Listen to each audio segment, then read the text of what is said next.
Hey friends, welcome back to RevBTB Does It. And today, what are we going to do? We're going to do a bubble up pizza bake. This is a recipe that I have seen come back around again. It's sort of like a pizza monkey bread recipe. I have never tried it myself, but I had seen it a long time ago, had wanted to try it, forgot about it, and then all of a sudden there was a resurgence of it, and so I decided to go ahead and make it myself. And when I showed it on my Facebook page, everybody was like, "Give me the recipe." So I said, "Okay, I'll do my own rendition of how I put it together." And so we're gonna go to the kitchen and make some bubble up pizza bake. Let's go. Okay, so we are in the kitchen, and I'm going to tell you right now that I did a little meal prep yesterday because I like to have this meat stuff kind of marinating. So this is actually, I had 1 pound of ground beef and 1 pound of Italian sweet sausage.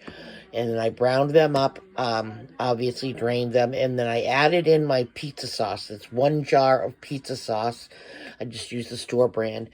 And then I took what I browned up, and I have half of it in the fridge now, waiting for some other recipe I may use it for.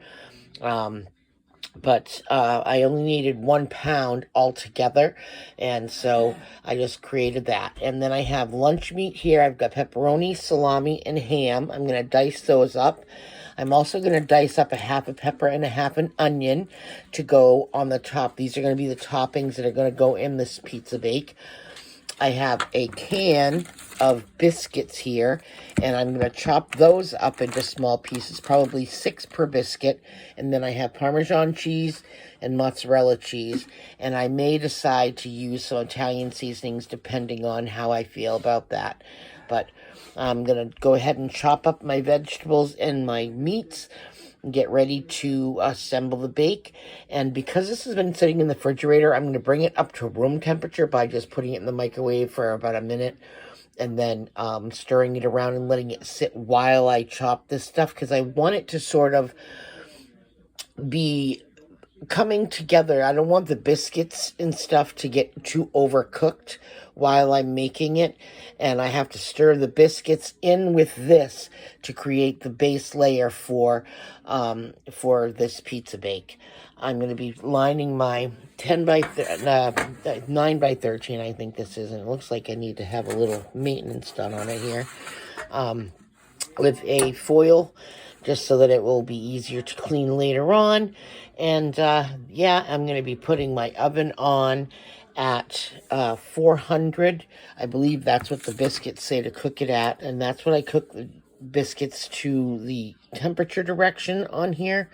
And so whatever the biscuits say, that's what I cook the whole thing at. And I basically cook it for about 15 minutes longer than what the package says on the biscuits, just so that I can ensure that everything is done thoroughly. And where it is a bake, I want to make sure everything is cooked through.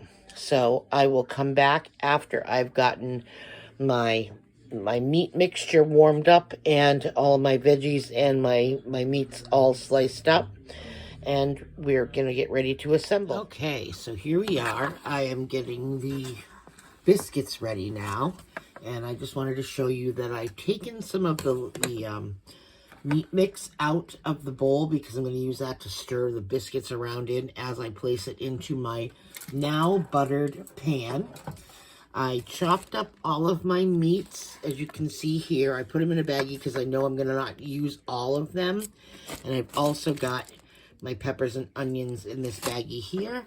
I may not use all of them either. So basically, I'm just cutting my biscuits in half, and then in half again, and in half again to get quarters. And some of them I'll third, and some of them I will quarter. So I just wanted to show you how I do it easily with my little kitchen snips, which I got at the Dollar Tree, believe it or not.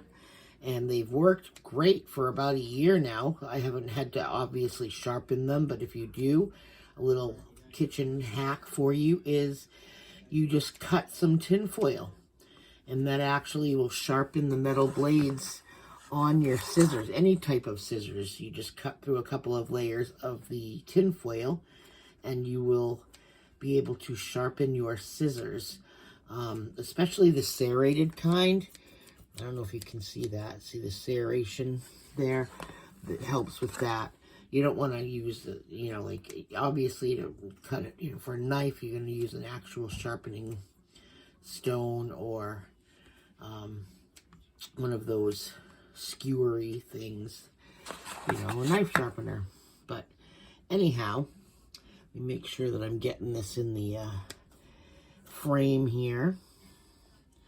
But this is basically all we're going to do. And I'm going to start mixing the biscuits in as soon as I get the last one cut. I got one more in my container here. And as soon as I get that all cut, I will start mixing in the bowl, and I will move from my little, I store in Ziploc baggies because it's just easier to find ways to stack or to go right to the freezer if I don't use it right away. So there's the biscuits. I'm going to move them out of the way, and then I'm just going to stir some of these biscuit pieces. Now you want to make sure they're kind of separate. That's why I wanted to do them in a bowl.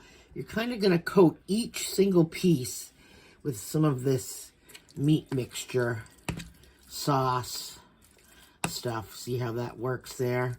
And then just fish them out and put them on your pan. So that's all I'm going to do is do that, and, you know, intersperse with a little bit of the meat, obviously. That's not going to hurt it at all whatsoever. Let's see, do I have that? Oh, there we go. A little bit better of a view for you.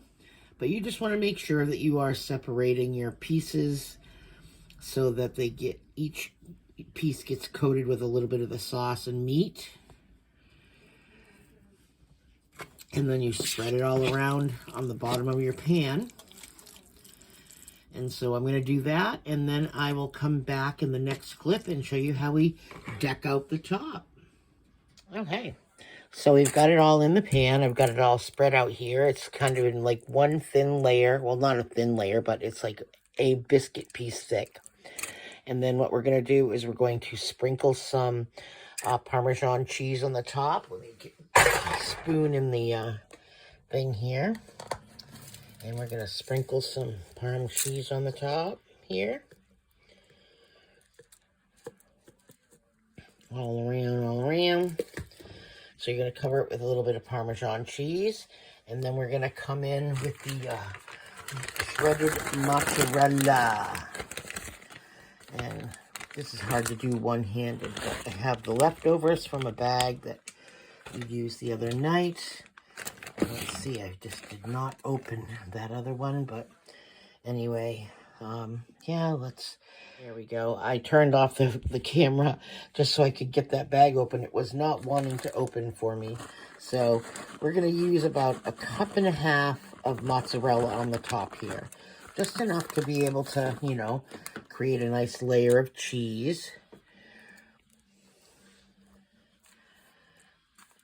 And that was about 1 cup. Break it up a little. Oh, whoops. Break it up a little bit here. Put some on the top more there. Get the spillage. Put that in. So basically that is the top layer there. We're going to add a little bit more after we get the meat on to kind of help retain some of the moisture for the meat so it doesn't get all dried out during the bake. But I chop it up small like this so that each piece can get a little crispy, and then there's like in every bite there's a little bit. So basically this is ham, salami, pepperoni, and obviously the meat that's inside is sausage and hamburger. So we've got like 5 meats and a couple of veggies to go on the top here. So it's sort of like a supreme pizza bake. And now this will all go in the oven, and as you can see, I'm not using all of what I chopped up. That'll save for another recipe I'm going to be trying with pizza rolls, believe it or not. Sort of like the same idea as this, but it's like a pizza lasagna. I don't know. I'm going to try it with pizza rolls as my crust instead of biscuits. So there's that. Now a little bit more of the mozzarella on the top here. Let's see if I can get a little bit sprinkle, sprinkle, sprinkle.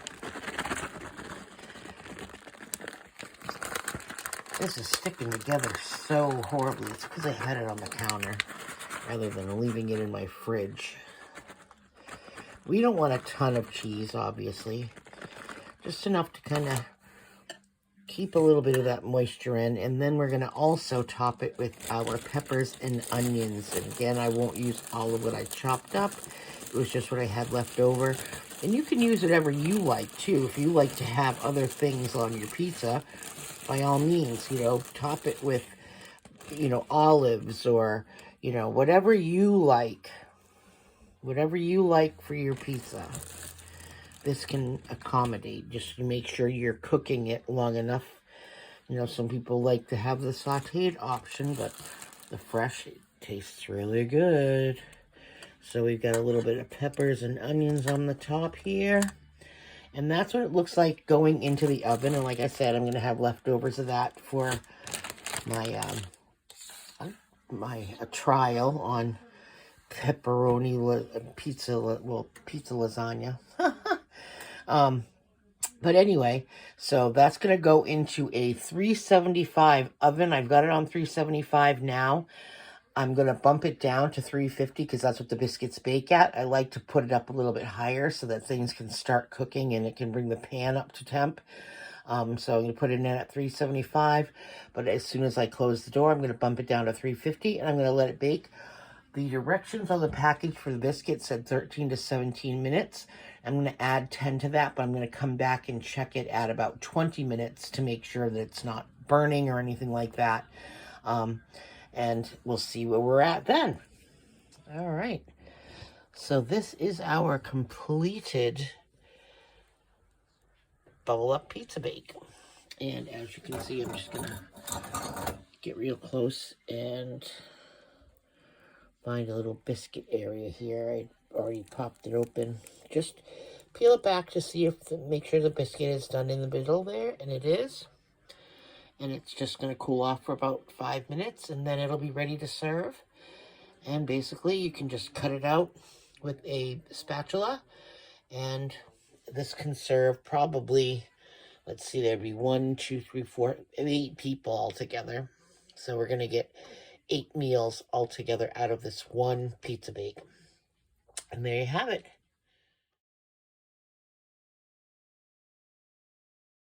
All right, so this is basically the pizza bake. I've served up 1 slice here, and this is what it looks like.